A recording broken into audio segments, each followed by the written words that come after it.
का जो कार्यक्रम थोड़ा कुछ समय के लिए जो है उसको हम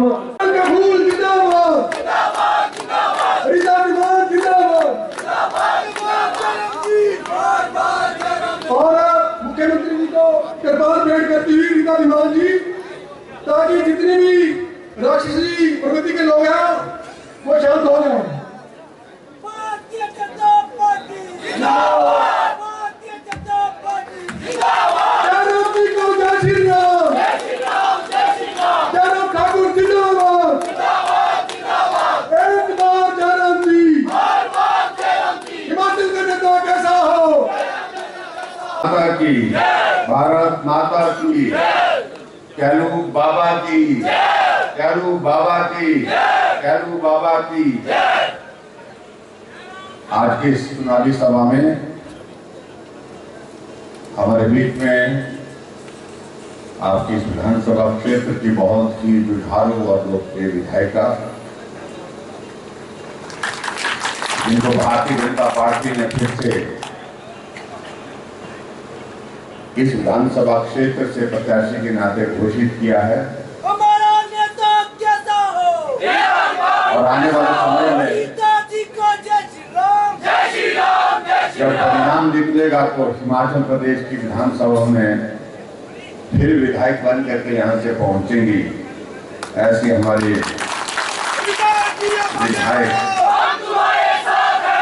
रीता विमान जी। जय श्री राम, जय श्री राम। जयराम जी को जय श्री राम, जय श्री राम, जय श्री राम। हमारे बीच में हमारे मेहमान जो हमारी पार्टी के वरिष्ठ नेता है भाई स्वर्ण सिंह सलारिया जी, मंडल के अध्यक्ष बलवान जी,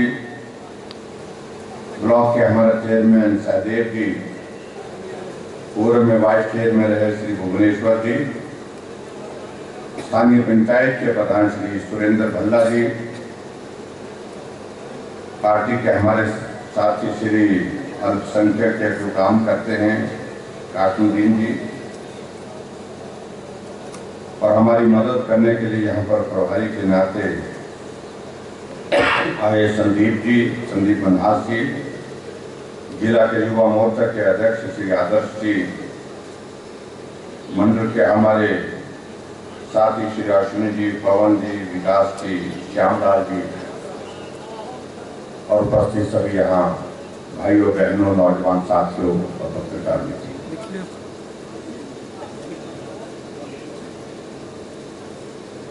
आज एक बार फिर से इंदौर विधानसभा क्षेत्र में आप सबके दर्शन करने का सौभाग्य प्राप्त हुआ है। और चुनाव के इस दौर में मैं देख रहा हूं कि बहुत गर्मजोशी के साथ, पूरे जोश के साथ आप लोग इस अभियान में जुटे हैं। इसके लिए मैं आप सबका धन्यवाद भी करता हूँ। जय श्री राम, जय श्री राम, जय श्री राम। रीता जी को जय श्री राम, जय श्री राम, जय श्री राम। जयराम जी को जय श्री राम, जय श्री राम, जय श्री राम। हिमाचल में हमारी पार्टी के सरकार के 5 वर्ष का कार्यकाल पूरा हुआ है, और मैं ये कह सकता हूँ ये कार्यकाल समर्पित रहा हमारे गरीब लोगों के लिए। और मैं इस बात को भी कह सकता हूं कि आपके इस विधानसभा क्षेत्र के लिए अगर विकास की दृष्टि से अगर बहुत सारी चीजों को लेकर के यहाँ पर बात होती थी, उनमें से बहुत सारे काम ऐसे थे जो पूर्व में कहा जाता था चुनाव के दिनों में कि हम अगर विधायक बनेंगे तो हम ये करेंगे, लेकिन 5 वर्ष बीत जाते थे, उसके बावजूद भी वो काम नहीं होते थे। हट फिर करके अगले चुनाव में भी वही बातें होती थी। और मुझे इस बात की खुशी है कि आपके इस विधानसभा क्षेत्र में आपकी मांग थी कि यहाँ पीडब्ल्यू का डिवीजन होना चाहिए, आपको पीडब्ल्यू का डिवीजन दिया गया। आपकी मांग थी कि इस विधानसभा क्षेत्र में इलेक्ट्रिसिटी का डिवीजन होना चाहिए, जो कठिन था, मुश्किल था, लेकिन उसके बावजूद रीता जी हटी नहीं, मानी नहीं, लड़ती रही, बार बार लड़ती रही। चाहिए हालत में चाहिए लड़की का विजन आपको दिया। आपके विधानसभा क्षेत्र में आपकी मांग थी कि यहाँ पर सचिवालय का हमारा अपना भवन बनना चाहिए, मिनी सचिवालय बनना चाहिए। कुछ औपचारिकताओं में देर लगी, लेकिन उसका भी काम शुरू हो गया। इसके लिए मैं आपको बधाई देता हूँ। आपके इस विधानसभा क्षेत्र में आप लोगों की मांग थी कि हमारे हॉस्पिटल है, उस हॉस्पिटल में जो है उनका अपग्रेडेशन होना चाहिए। उनका अपग्रेडेशन के लिए जो किया जा सकता था वो भी किया गया। आपके यहाँ पर मांग थी कि कुछ जगह आपके इस इलाके में सड़कें कच्ची हैं, उनको पक्का करना चाहिए।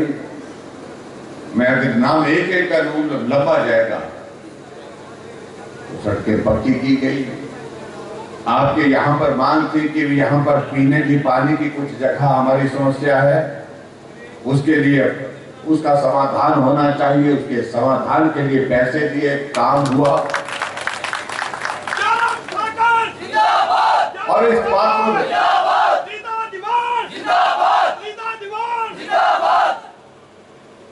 इसके अलावा आप विधायक से और क्या उम्मीद करें?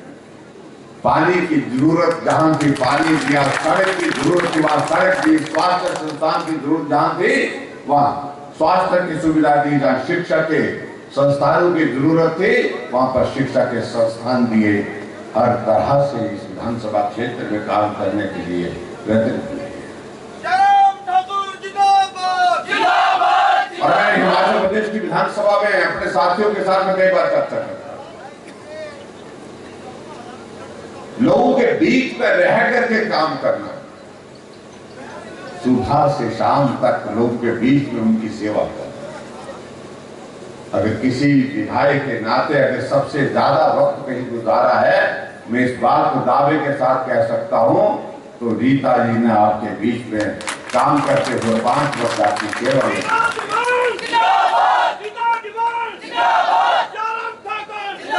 लेकिन काम तो खत्म हो गया। जिंदगी खत्म हो जाती है लेकिन काम खत्म नहीं।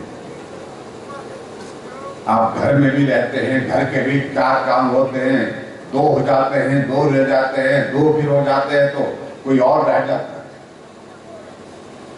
लेकिन आप सबके सामने एक चीज को लेकर के बड़ा कहना चाह रहा हूं, मैं स्पष्ट कहना चाह रहा हूं कि अगर सेवा के साथ काम करने की अगर मंशा हो तो निश्चित रूप से वो पूरी होती है। इस भाव के साथ इनका जिम्मेदारी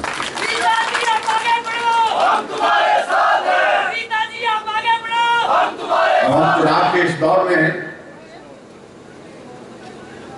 और मैं आपके बीच में इस बात का भी मैं जिक्र करना चाहूंगा कि हिमाचल प्रदेश में हमारी सरकार का 5 वर्ष का कार्यकाल था।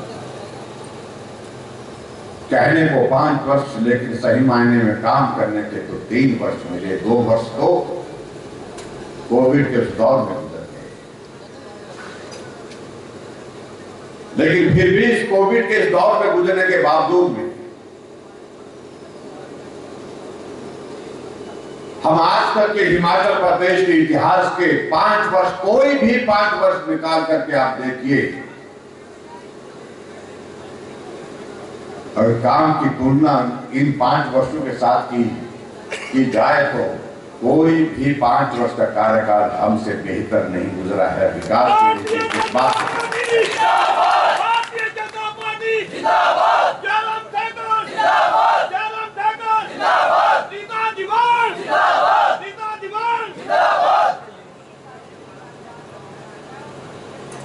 मेरे लिए पहली बार ये काम था क्योंकि मुख्यमंत्री पहली बार बना। हालांकि हिमाचल प्रदेश विधानसभा के अंदर मुझे 25 साल हो गए, लेकिन कभी मैंने कल्पना नहीं की थी कि ऐसी कठिन परिस्थिति हमारे सामने इस कोविड के कारण हो जाएगी।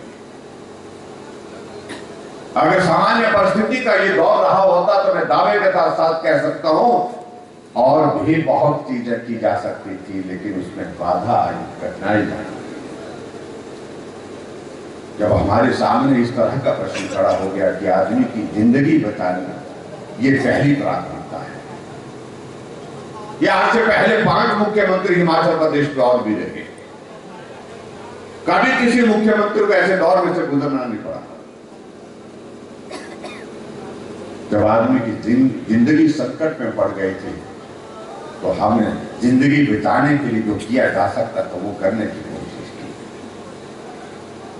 जो आज बहुत सारी बातें कह करके हमको सुनाने की कोशिश कर रहे हैं, जो आज हिमाचल के गठन के 75 वर्षों में से 50 वर्ष तक शासन किए,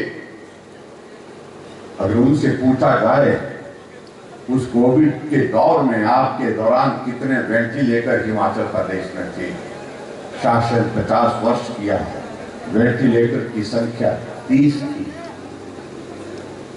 और आज हमसे जो पूछ रहे हैं, मैं उनको इस बात का जवाब दे रहा हूं कि आज हिमाचल प्रदेश में हमारे पास वेंटिलेटर की संख्या 1000 से ऊपर है। 1000। क्योंकि आदमी की जिंदगी बचाने के लिए जब डॉक्टर ने कहा कि वेंटिलेटर चाहिए, तो हमने कहा कि वेंटिलेटर है, काफी होंगे। कहा कि है तो है, 50 है, लेकिन 20 चलते नहीं है, 30 कर चलते हैं। आप कल्पना करिए, जो आज हमसे पूछ रहे हैं इस संकट के बारे में, मैं एक बात कहना चाह रहा हूं, कितने ऑक्सीजन के प्लांट थे, क्योंकि जिंदगी को बचाने के लिए ऑक्सीजन होना बहुत जरूरी था। और पूरे हिमाचल प्रदेश में जो 50 वर्ष तक सत्ता में रहे, 2 ऑक्सीजन के प्लांट थे, एक अपने टांडा मेडिकल कॉलेज में, दूसरा IGMC शिमला में। और आज मेरे हिमाचल प्रदेश में जो हमसे पूछ रहे हैं कि तुमने क्या किया, आज मैं उनको बता रहा हूं, तुमने 50 सालों में 2 ventilator, 2 oxygen plant Himachal Pradesh में लगाए थे। हमने इस छोटे से कार्यकाल में जो 2 साल का जो कोविड का दौर आया, उस दौरान हिमाचल प्रदेश में 50 ऑक्सीजन प्लांट हिमाचल प्रदेश।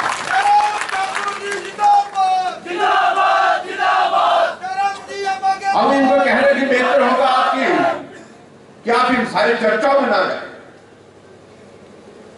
आज बहुत विचित्र लगता है, आज भाषण दे रहे, हम गारंटी दे रहे हैं। ये गारंटी का राग हमने आज से नहीं सुना, ये वर्षों से सुन रहे हैं।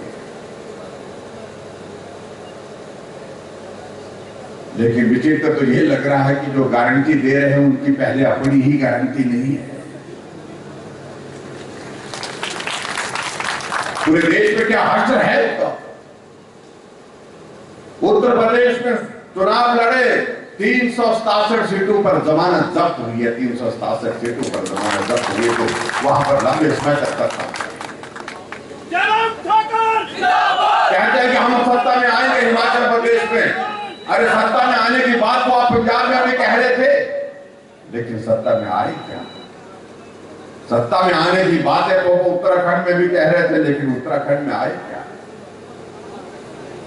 आज गारंटी दे रहे हैं, और आपकी गारंटी के बारे में मैं इनको जरूर कहना चाह रहा हूं, कांग्रेस के मित्रों को, आपकी गारंटी से लोग अच्छी तरह से वाकिफ हैं, परिचित हैं। गारंटी तो आपकी ये भी थी कि हिमाचल प्रदेश के सभी नौजवानों को बेरोजगारी भत्ता देंगे। 2012 में जब सत्ता में आने से पहले, जब चुनाव में आप जा रहे थे, उस वक्त आपने कहा था कि बेरोजगारी भत्ता देंगे। कितने बेरोजगारों को भत्ता मिला?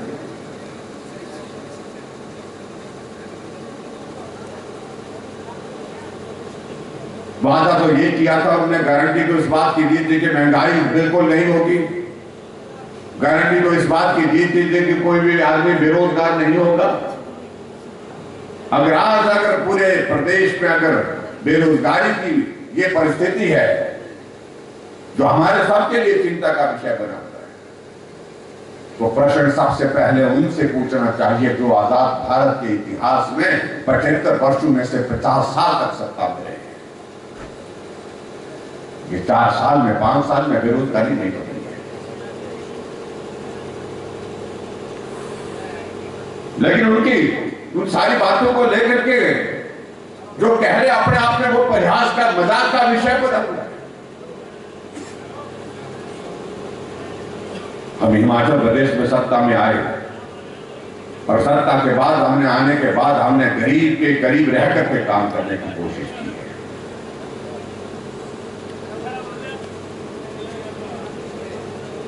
आज अगर हम पूरे हिमाचल प्रदेश में इस बात को कह रहे हैं कि आवाज जमीन से आ रही है, फिर भाजपा की सरकार बननी चाहिए, ये मेरे कहने का विषय नहीं है, किसी दूसरे के कहने का विषय नहीं है, आवाज लोगों के बीच में से आ रही है। ये रिवाज 5-5 साल का बदल करके रख देना चाहिए। पूरे देश में बदल गया तो हिमाचल में भी बदल देना चाहिए।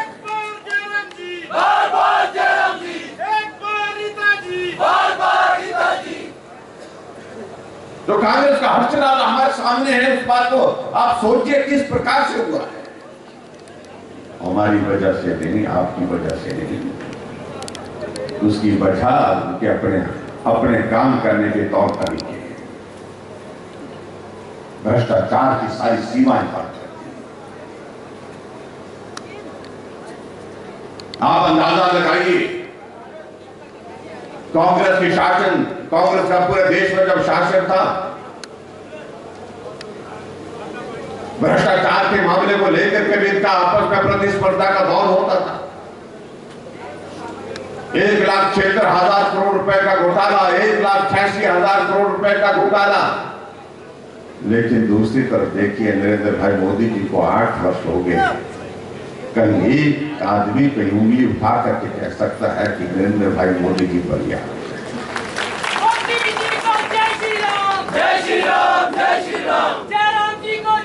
आज अगर हम रिवाज बदलने की बात कह रहे हैं तो रिवाज बदलने की बात इसलिए कह रहे हैं कि रिवाज हिमाचल में नहीं पूरे देश में बदल गया। आज हमारे देश के यशस्वी प्रधानमंत्री नरेंद्र भाई मोदी जी के नेतृत्व में जिन राज्यों में कभी सरकारें नहीं बनती थी वहां सरकारें बन गई। जिन राज्यों में 5 साल तक सरकार चलती थी भाजपा की, लेकिन 5 वर्षों के बाद बदल जाती थी, उन राज्यों में रिवाज बदल गया, फिर भाजपा की सरकारें बन गई।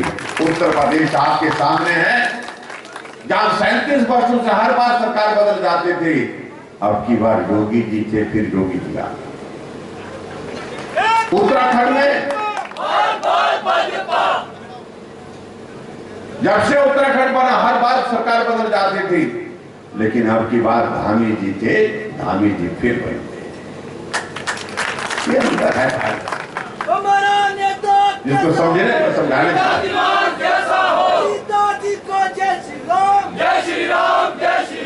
और हम लोग ने इसलिए इस बात का जिक्र किया कि जब पूरे देश में बदल रहा है रिवाज, और रिवाज बदलने की सबसे बड़ी वजह है पूरा देश नरेंद्र भाई मोदी जी के साथ चलना चाहता है। और आज मैं इस बात को भी कहना चाहता हूं कि पूरा हिमाचल भी नरेंद्र भाई मोदी जी के साथ चलना चाहता है, मोदी जी को मजबूत करना चाहते हैं। ये हिमाचल के लोगों के दिल की एक भावना है। ये भावना इसलिए है क्योंकि नरेंद्र मोदी जी हिमाचल को अपना घर मानते हैं, अपना घर ऐसा बोलते हैं, और बोलते नहीं अपने व्यवहार में उतारते हैं उसको। छोटा प्रदेश लेकिन 9 बार प्रधानमंत्री इस कार्यकाल में हिमाचल प्रदेश की धरती पर आए। 1 साल पूरा होने पर धर्मशाला पहुंचे, 2 साल पूरा होने पर धर्मशाला में फिर से हमको ग्लोबल इन्वेस्टर मीट में आकर के हमको शुभकामनाएं देने के लिए पहुंचे। बीच में कोविड का दौर आया, लेकिन उसके बावजूद जब अटल टनल रोहतांग बन करके तैयार हुई, हमने कहा कि इसका उद्घाटन करना है।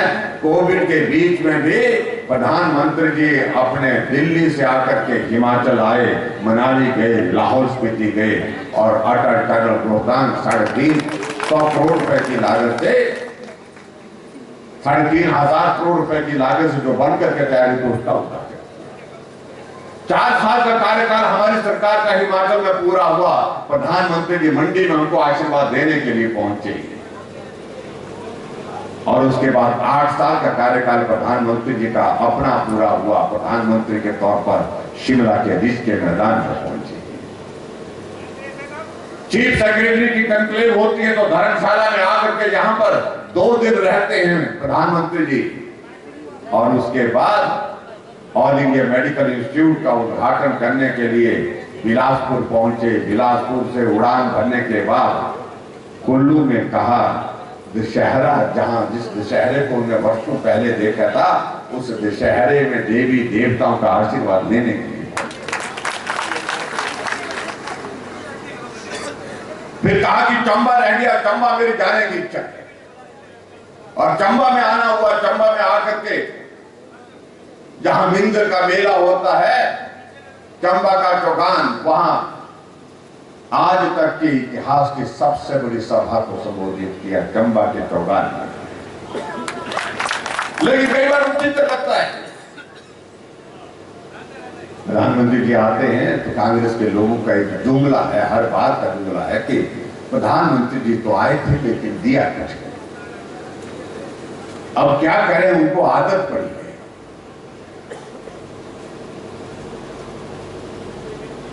कांग्रेस में कल्चर ऐसा है, कांग्रेस के लोगों का ऐसा है कि जब तक के लिए जेल में न जाए तब तक के लिए उनको लगता है कुछ दिया ही नहीं। जेल में देने वाले तो नहीं है भाई मोदी जी।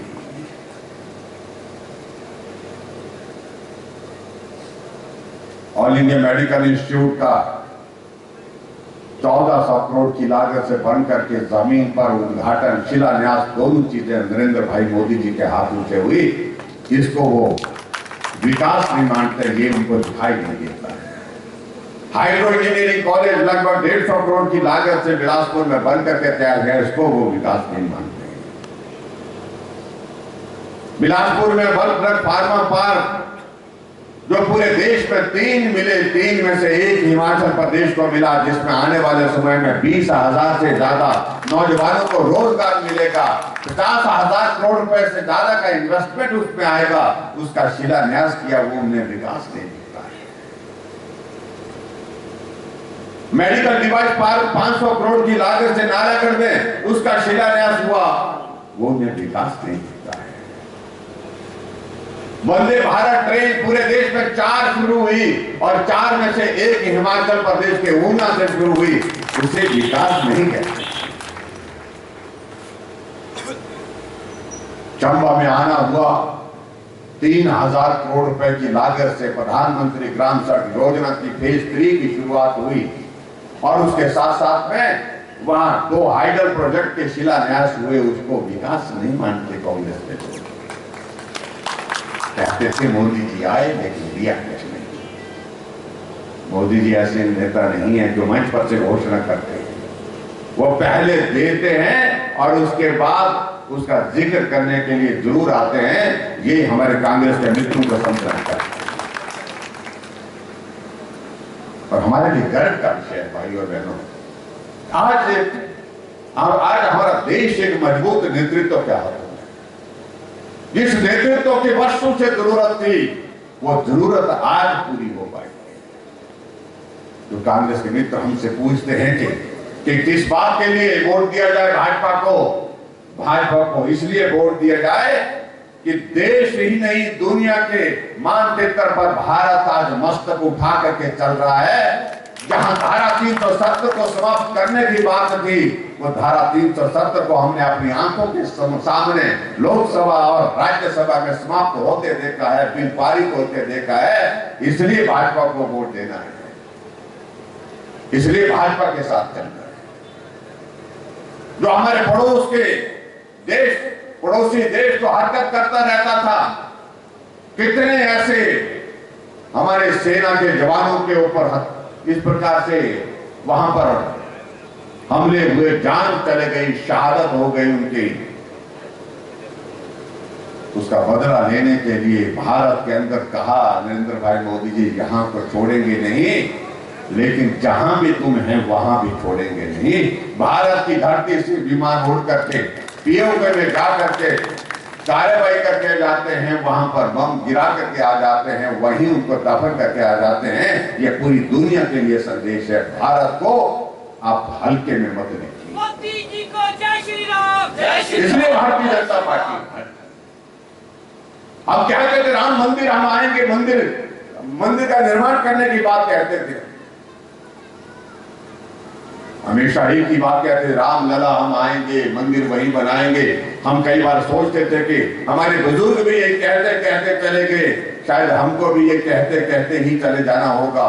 हम अपने जीवन में इस अवसर को कभी देख नहीं सकते, लेकिन हमारा सौभाग्य है, ये जो पीढ़ी है, इस पीढ़ी का सौभाग्य है कि अपनी आंखों के सामने राम जन्मभूमि पर भव्य मंदिर के निर्माण का शिलान्यास अपनी आंखों से करने।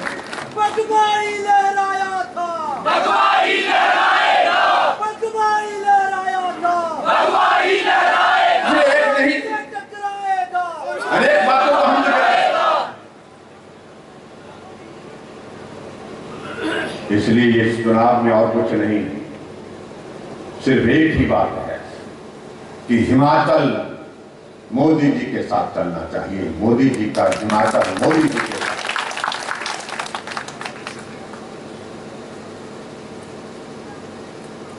और उसके लिए हम सब आप सबसे आशीर्वाद मांगने के लिए आए।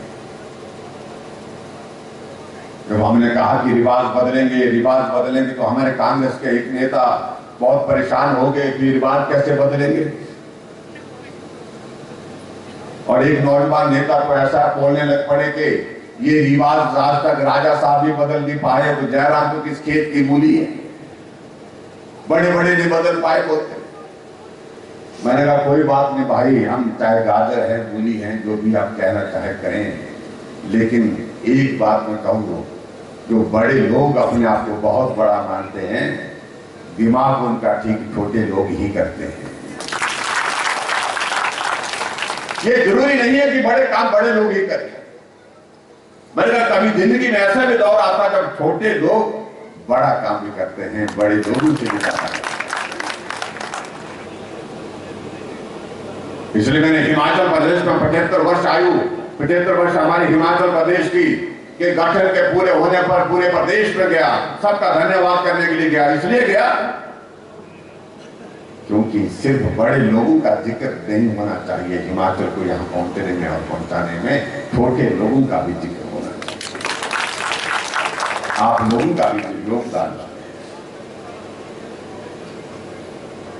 लेकिन बड़े लोगों के सिलसिले में इतना जरूर कहना चाहता हूं, हमने अपने इस कार्यकाल में अनेक योजना गरीब लोगों के लिए शुरू की,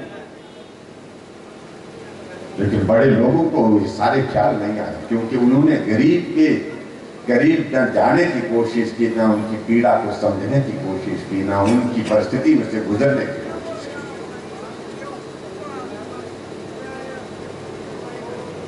हमने अपनी सरकार में 60 साल से ऊपर बुजुर्गों के लिए पेंशन का प्रावधान किया, और सभी बुजुर्गों के लिए पेंशन दे करके हम उनकी मदद कर रहे हैं। बुढ़ापे में अगर बेटा साथ नहीं है, परिवार का कोई सदस्य साथ नहीं है, हम साथ हैं। जिन बुजुर्गों की वजह से हमने दुनिया को देखा है, सीखा है, समझा है, हम उनके साथ हैं।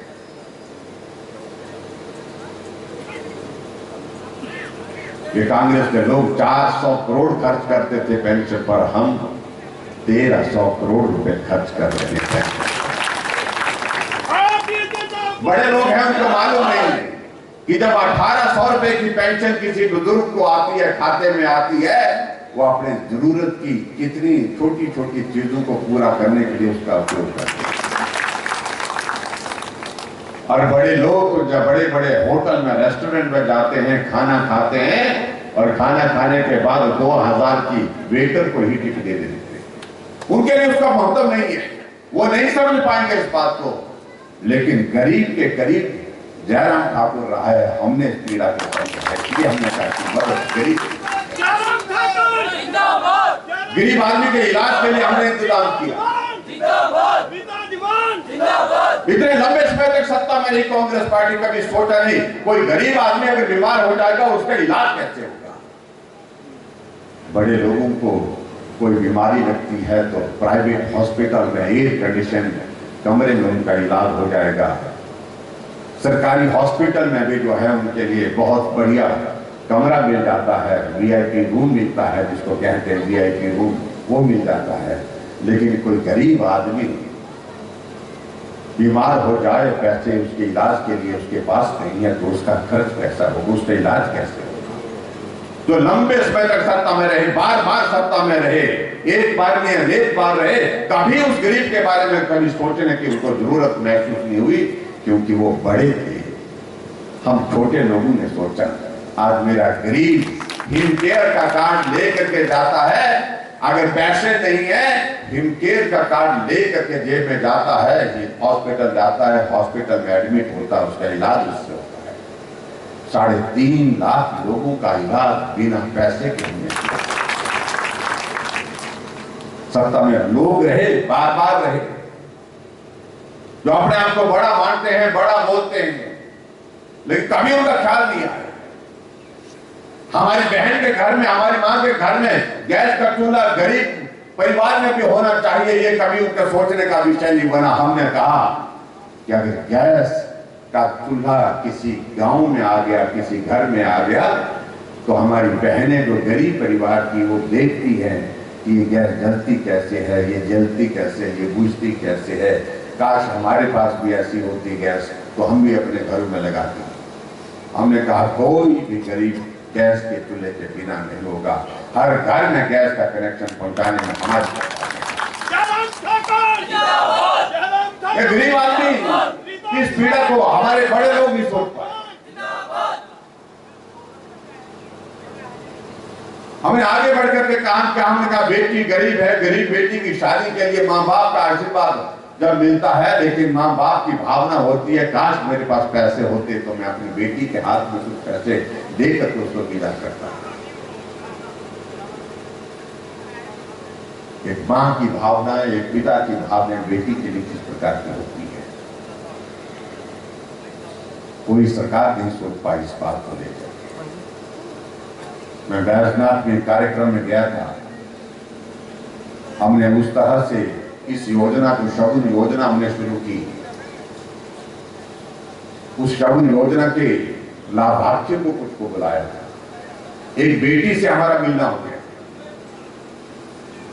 उस बेटी को हमने शगुन योजना के अंतर्गत हमने 31,000 रुपये जो है उसको, जो सरकार की योजना उसके अंतर्गत दिए थे।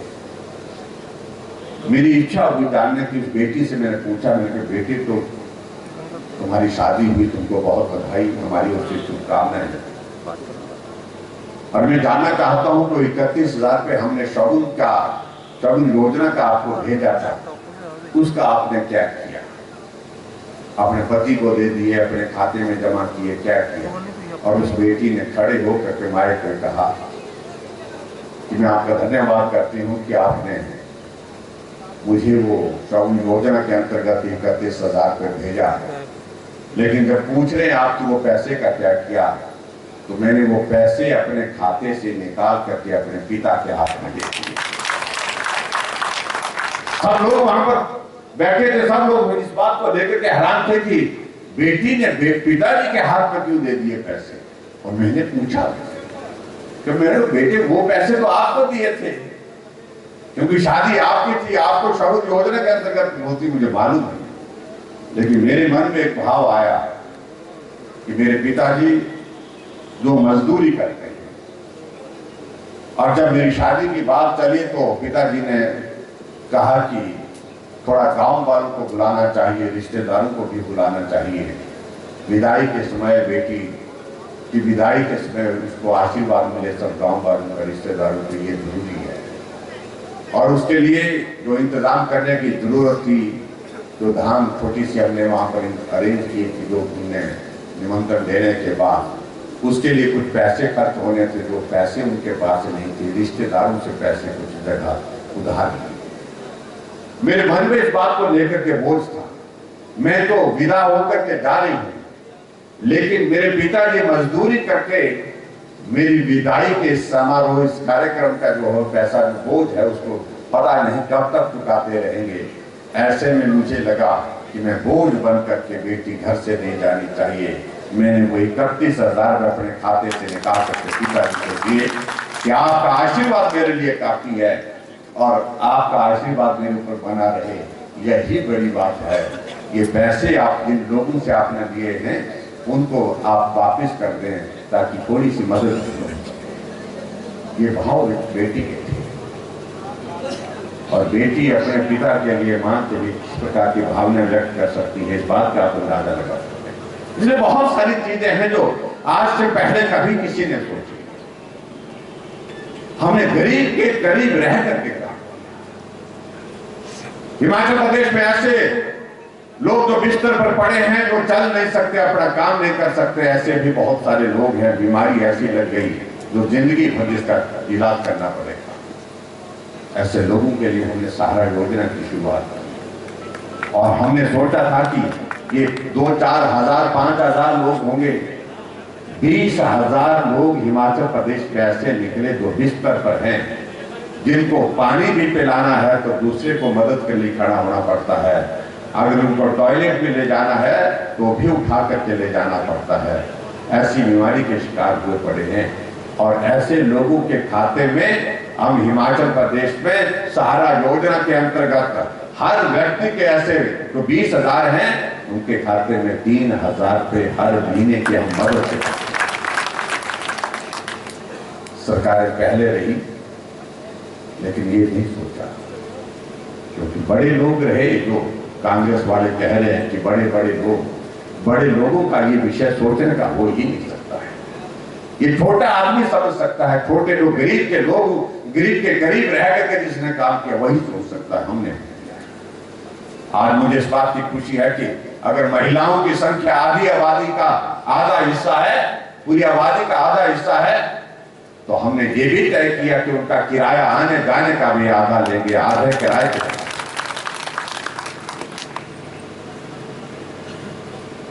लेकिन कांग्रेस के लोग बोलते हैं कि अभी नहीं। क्या किया मोदी जी ने, क्या किया जा रहा है?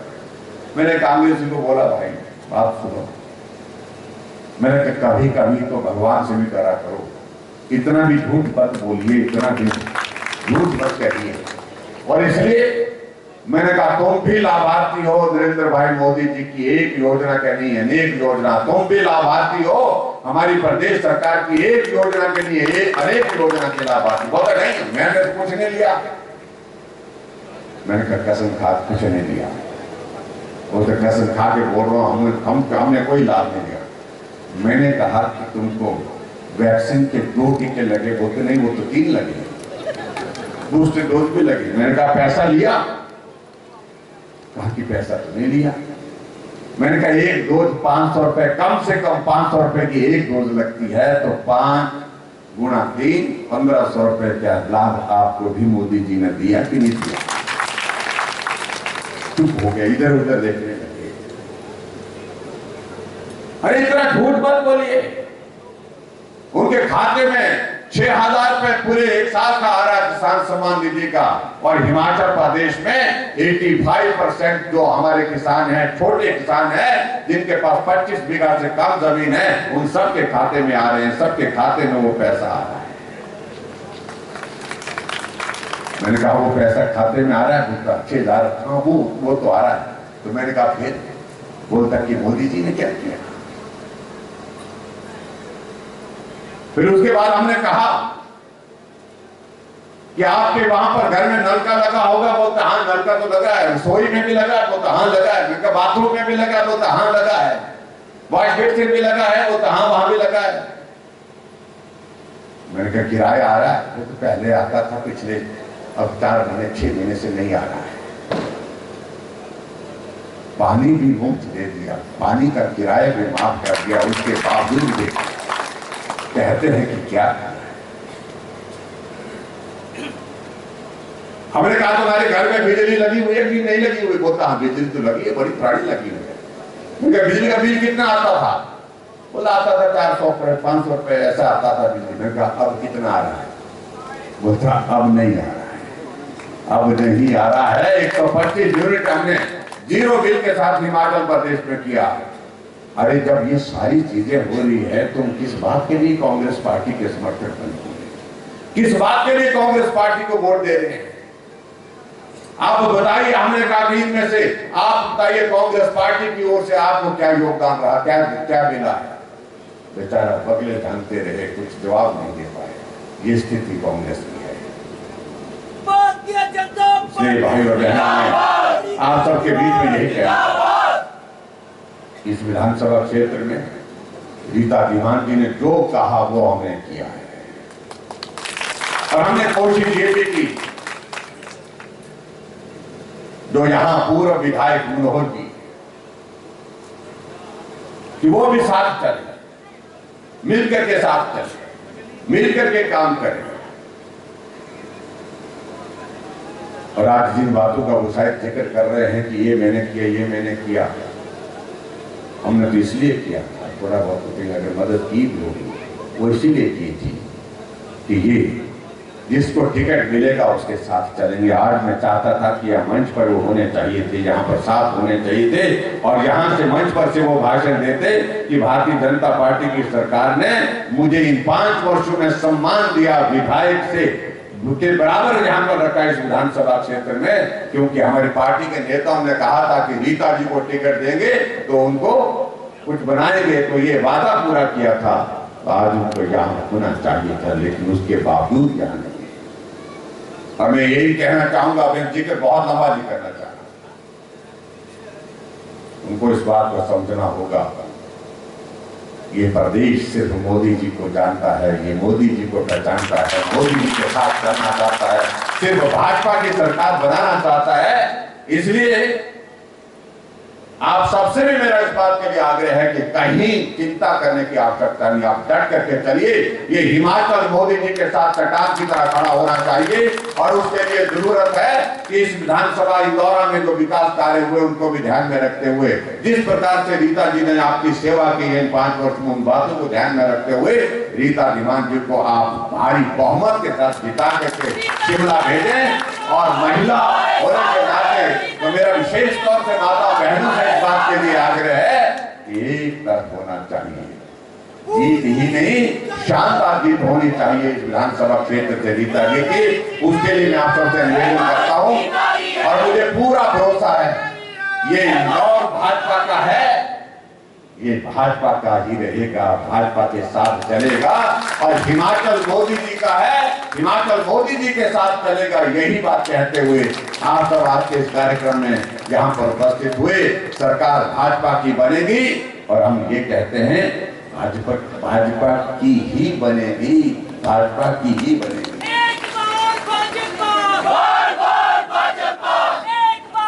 इसलिए कांग्रेस ने वो छोड़ दिया है।